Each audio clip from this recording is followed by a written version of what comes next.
Nakita ko ng umuulan ng mga kabundukang aakyatin ko. Malakas na talaga yung ulan. Malakas yung ragasan ng tubig. Hindi lang halata siguro sa camera. Salamat ho, Nay. Alis na po ako. Actually, lumakas na naman ng gusto yung ulan. Pero nagka-pote gaming na lang ulit ako kasi mas mahirap yung patitilayan natin yung ulan tapos hindi pala tumila. Abutan tayo ng gabi dito sa daan. Kailangan bago magdilim dapat nasa Baler na tayo, or at least nasa maliwanag na parte na tayo ng San Luis, yung mga kabahayan. So tara na. Ganun talaga, kasama sa buhay biyahero yan. Buti nga may dala akong kapote ngayon, kasi hindi kagaya dati. Hindi ko naman talaga ugaling magkapote. Ang problema lang dito, abutan pa rin talaga tayo ng dilim kasi hindi tayo makapagpatakbo ng mabilis. 30 lang pinakamabilis natin. Second gear lang, third gear, second gear. So ingatan na lang ako ng Diyos. Tignan natin kung makakakuha pa tayo ng shots dun sa may arko ng Baler, arko ng Aurora. Ilang minuto pa ay narating ko na ang arko ng Aurora.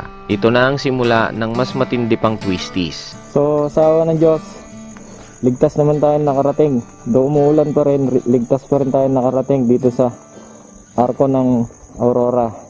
Nakalagay doon, San Luis 53 kilometers, Baler 61 kilometers. So medyo malayo-layo pa, pero medyo kampante ako na hindi tayo abutan ng dilim.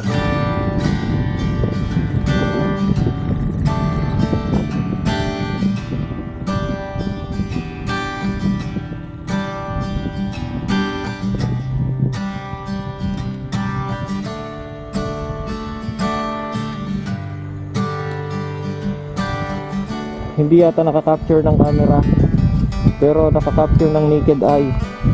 Yung ulap umaahon mula sa baba pataas dito. Napakaganda, grabe, pero sobrang lamig din. Nasasabi ko lang na humina na yung ulan. Ayan, lumakas na naman. So diretsuhin na natin to. Nadidelay tayo sa mga pagkuha ng shots Bukod sa basahang kalsada at madulas ang mga gulong ko, isa rin sa dahilan yung lamig kung bakit hindi ako makapagpatakbo ng mabilis. Nanunuot kasi talaga. Naninigas yung mga muscles ko Baka pag pinilit kong tiisin yung lamig, manigas ako tapos sumemplang ako. Kung tumama yung mukha ko sa kalsada, di nakasira pa ako ng kalsada, di ba? Tigas ng mukha ko Bago tong puntong to, may narinig akong parang bakal na pumalo sa bandang likuran ng motor. Huminto muna ako para tignan kung may nalaglag bang something mula sa motor o kung may nasagasaan ba akong bakal. Pero wala naman.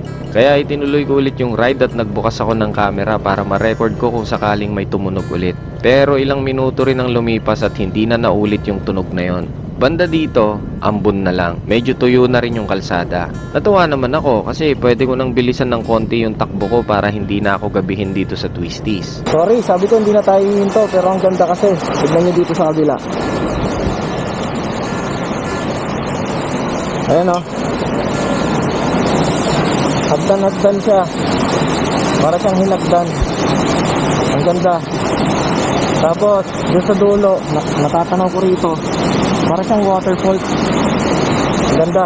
Ito na yung huling record ng camera ko bago siya ma-deadbat. Nataon namang bumuhos ulit ang napakalakas na ulan. At sa kasagsagan ng malakas na ulan, biglang nag-lock yung gulong ko sa likuran at nag-skid yung motor ng ilang metro. Lumundag yung kadena at bumara. Ang lakas pa naman ng ulan. Grabe yung struggle ko sa ride na to. Pero may dalawang bagay akong ipinagpapasalamat. Hindi tumumba yung motor at hindi naputol yung kadena, kaya naigapang ko pa rin yung motor. Kung naputol yon, baka sa gilid ng kalsada na ako abutan ng dilim. Napansin ko, sobrang luwag ng kadena. Yun pala yung unang tunog bakal na narinig ko kanina. Ibinalik ko yung kadena sa tamang pwesto at gapang na lang yung takbo ko hanggang sa makahanap ako ng mahihingian ng tulong. Wala akong dalang tools Makalipas ang ilang minuto, salamat at humupa na naman ang ulan. At makalipas ang ilan pang minuto ay nakakita ako ng bahay dito sa tabi ng Aurora Memorial National Park, kaya nagbakasakali ako. Okay, time check tayo, 6:23 PM. So yung plano ko na pinakaingat-ingatan ko na wag akong gabihin dito sa Twisties, mukhang mangyayari pa rin. Kasi buti nga wala nang ulan. Hindi ko lang na-document kasi na-deadbat tong camera kanina. Lumundag yung kadena ko. So nandito tayo para ayusin siya. Buti na lang merong nag-iisang residente sa area na to. Wala silang kapitbahay actually. Tapos yung manugang nila tinulungan tayo mag-ayusin yung may tools siya eh. So tinulungan niya tayong ayusin. Sinamantala ko na rin magmami dito, ang sarap. 50 pesos may itlog na, may laman pa ng baka. Bigat sa tiyan. Yun, gear up na tayo, biyahe na tayo. And hopefully bago tuluyan dumilim, nakababa na tayo sa Kabahayan. Malapit-lapit naman na.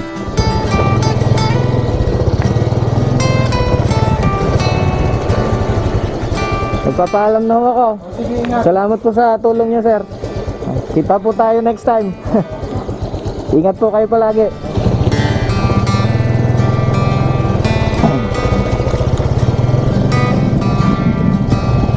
So yun, ang laking bagay na naitulong nila sa akin. Bukod sa inayos yung kadena ko, nakapag-charge ako ng cellphone at saka ng camera.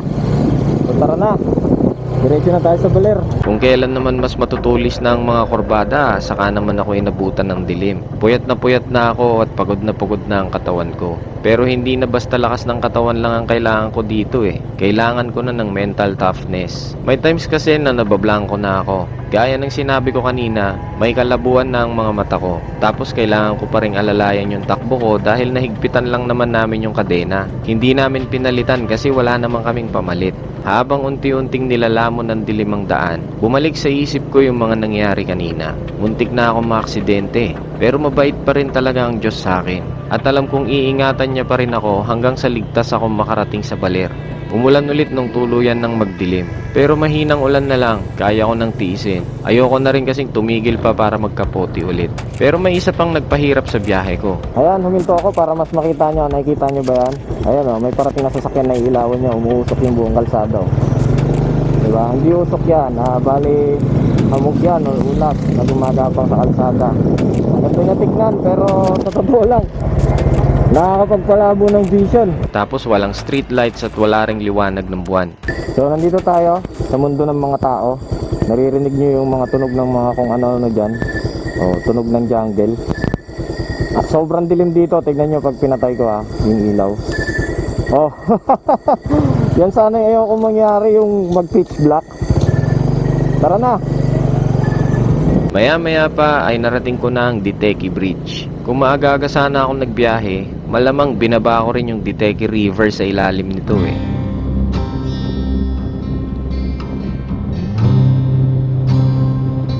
Kabahayan na sa wakas. Kahit masiraan ako dito, kampante na ako. 7:53 PM na nung makapasok ako sa arko ng Baler. Salamat sa Diyos at ligtas akong nakarating. Tay, dito na naman ako, Tay. Sabi ko naman sa'yo, babalik ako dito eh. Saan tayo? Galing po akong Dinggalan.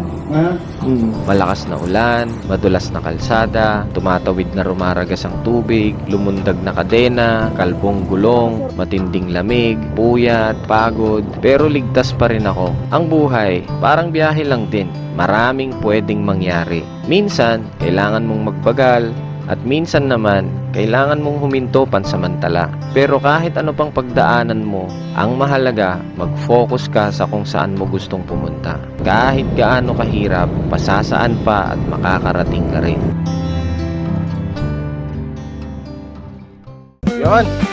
So, ang unang activity natin ngayong third day, pupunta natin yung paborito kong lugar dito sa Baler, which is yung Sitio Digisit. Bibisitahin natin yung Digisit Falls at saka yung Digisit Beach, tsaka Anyaw Islets. Hindi ko na masyadong i-detalye. Papakitaan ko na lang kayo ng mga maiksing montage kasi naipakita ko na sa inyo yon ng mas detalyado dun sa nakaraang travel vlog ko. Hindi na rin ako nag-almusal. Dun na ako mag-almusal sa kakwentuhan kong tindera dun sa Digisit. Siguro higop na lang ako ng kaperon or manghang na noodles. Ito nga pala ang kalsadang papasok ng Sitio Digisit ay ginigiliran yung southern coastline nitong Baler. So halos dulo na ng Baler yan sa southern part. Diyan na actually dumudugtong yung Dingalan at saka yung San Luis. Oops! Wala naman yan nung huling punta ko dito So ayun, sa mga rock formations na yan tayo pupunta. Grabe, sarap sa mata. May sarili ring ganda itong Digisit Falls. Matangkad to.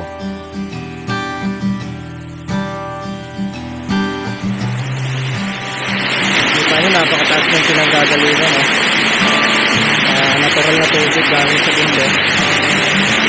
Tapos may mga level siya.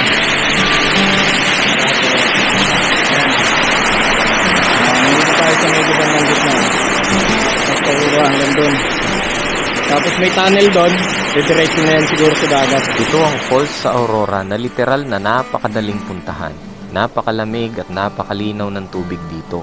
Napakasarap ding pakinggan ng pag-agos nito. Di hamak na mas maganda to kapag aktwal mong nakita ng malapitan.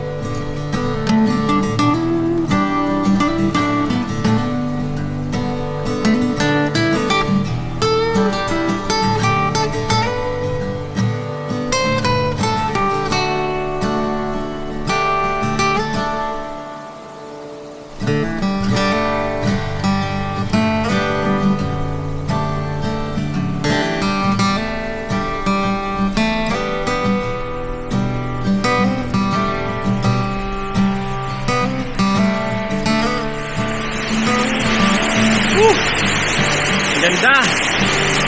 Panalo!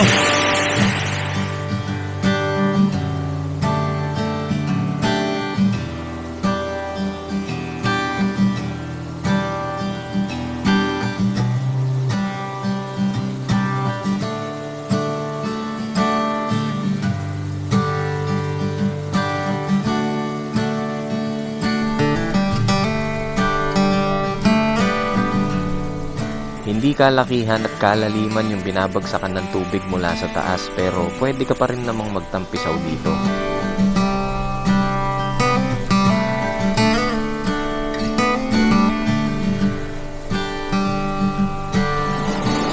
So, umakyat ako sa mas mataas na bahagi ng lupa.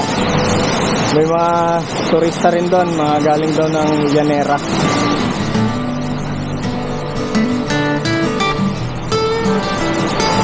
Grabe yung anggi ng tubig banda dito. Anyways, ang taas nito 3 level to. Isa, dalawa. Tapos ewan ko kung huli ng camera, try ko na lang i-zoom. Ayun, pangatlo. Diba? Sobrang magical ng lugar. So ngayon, nagigets nyo na kung bakit paborito ko ang Digisit. Ang maganda kasi dito, sa baba lang ng kalsada yung entry point papunta sa falls. Hindi kagaya ng mga pinuntahan natin sa Gabaldon, sa Dingalan, na mula sa kalsada, nagtitrekking tayo ng kilometro. So tara na doon. Mas maganda doon sa Digisit Beach kasi nakikita natin yung mga maliliit na isla doon na tinatawag nilang Aniao Islet. Montage lang din tayo doon kasi napakita ko na siya sa previous vlog ko.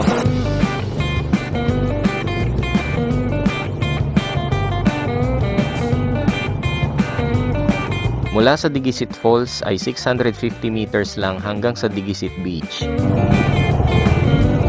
Digisit. Sarado sila ate. Doon na ako mag-aalmusal sa kakwentuhan kong tindera doon sa Digisit.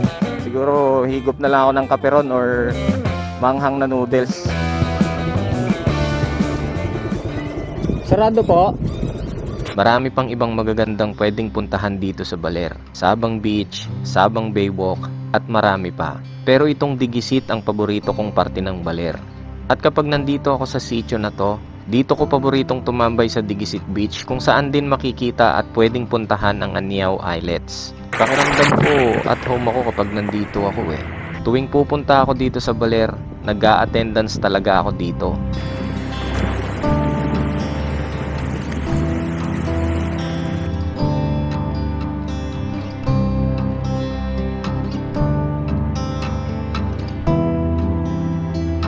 Mula naman sa Digisit Beach ay nagmotor ako ng 1.2 kilometers papunta sa pasukan ng mga umaakyat sa lighthouse. Yun, kung napapansin nyo, nag-jersey na ako ulit kasi matingkad yung sikat ng araw. Medyo matindi yung init na nararamdaman ko, so para may additional protection tayo. Naglalakad tayo ngayon papunta doon sa paanan ng bundok kung nasan yung lighthouse. Kwento ng mga tao dito, hindi pa raw ganito ka-develop tong lugar na to dati. And noong time daw na yon, yung mismong lighthouse naaakyat hanggang sa tuktok. Ngayon kasi hindi na. Yun nga lang, makakakyat tayo sa lighthouse pero hindi natin maakyat yung mismong tuktok ng tore. Pero at least makikita natin yung view doon. So let's see kung anong naghihintay sa ating view doon. Kasi nung nakaraang pumunta ako dito sa Baler, di nila ako pinayagang umakyat dahil sa sobrang lakas ng ulan the day before pumunta ako dito. Ang maganda dito, hindi ka na persado na kumuha ng tour guide. Though pwede naman, pero hindi na nila basta iaalok sa'yo kasi may mga guides naman na susundan mo na lang. May mga araw-araw na. Huwag nyo kakalimutan magdala ng tubig na malamig kapag aakyat kayo dito. Hindi naman siya ganun kahirap, kaya lang syempre tayong mga walang practice sa akyatan, di ba? So ito yung aakyatin natin dito. Medyo matarik pero hindi naman mahirap yung terrain. Ayun, nagpatag kanina, ngayon paakyat na naman. Pero mga bato-bato to.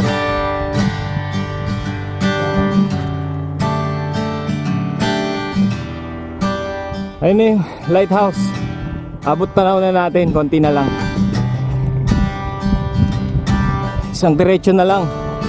Puro bato-bato, nandun na tayo. Whew. Pero dito pa lang, ang ganda na ng view, oh. Nakikita mo yung buong Digisit Beach, yung mga islets ng Anyaw, tsaka to, tong nakahiwalay na islet dito, tsaka yun yung malaking nakahiwalay. Mas makikita natin pag natataas na tayo. Kita na dito yung kasiguran, no? Para sa akin, dito sa lighthouse na to ang may pinakamagandang overlooking view ng Pacific Ocean kapag nasa Baler ka. Maganda rin ang overlooking view sa Ermita Hill pero mas gusto ko yung view dito. Sayang nga lang at bawal nang akyatin yung mismong tore. So, kung kagaya nyo ako na hindi naman kayo praktisado sa akyatan, take it slowly. Huwag masyadong nagmamadali para may lakas din kayo pababa. Kasi mas mahirap yung pababa, dumadaros-dos. Bale, inabot din ako ng mga 15 minutes sa pag-akyat dito. Mula dun sa mismong registration point. So, naglakad tayo ng mga ilang minuto tapos paakyat. Kung mas mabilis kayo sa akin na makyat, siguro kaya nyo to ng 10 minutes. Maiksi lang, malapit lang. Ito yung sinasabi ko sa inyo na nakahiwalay na mas malaking islet. Ayun na yung lighthouse. Dito na tayo. Sadly, hindi na siya pwedeng akyatin hanggang sa tuktok. So hanggang dito na tayo sa tabi niya. Pero bibigyan ko kayo ng 360 degree view. Yan o.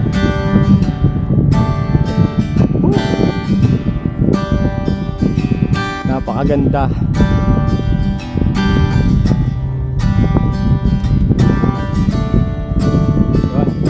Ayun yung islets of Digisit. Nandun tayo kanina. Sa side niyan, sa kabilang side niyan is yung tinatawag na Dicasalarin Cove, which is napakagandang isolated na lugar na dati ay malayang napupuntahan ng publiko. Kaya lang, dati kasi pwede kang dun sa baba, pwede kang mag-travel by land. Ikutan mo itong mga bundok na to, tapos makakarating ka doon sa Dicasalarin Cove dito. Kaya lang ngayon, dahil yung daan papunta ron ay sakop na ng private property, hindi na natin siya pupuntahan by land. Mapupuntahan mo siya kung magbabangka ka, tulad ng mga yon. Magbabangka ka papunta ron, pwede mo siyang puntahan. Pero may katabi yung Dicasalarin Cove na kasing ganda niya din. Yun ang pupuntahan natin. Oo, may pupuntahan tayong isang hidden paradise na katabi lang ng Dicasalarin Cove. Kaya naman pagkatapos kong magmuni-muni ay bumaba na rin ako kaagad. Hindi ka talaga mauubusan ng mga magagandang lugar dito sa Aurora. Kulang ang isang buwan para mapuntahan mo lahat at masulit ang ganda ng kalikasan sa lalawigang to. Oops. Ay, hindi kayang di magbaba ng paa. Basta! Yun! Yun! Woo! Thank you! Salamat mga sir! Walang yan, shortcut yan. Hindi ko alam kung alin sa dalawa. Wrong way! Final destination! Saan sana yung daan dito? Iba-ibang direction na yung punta ng marka ng gulong. So naligaw na talaga tayo.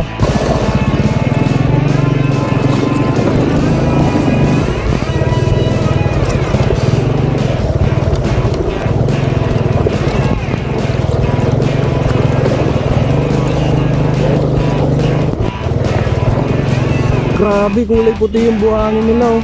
Oh, ang ganda. Ang laki ng hirap ko, makita lang kita.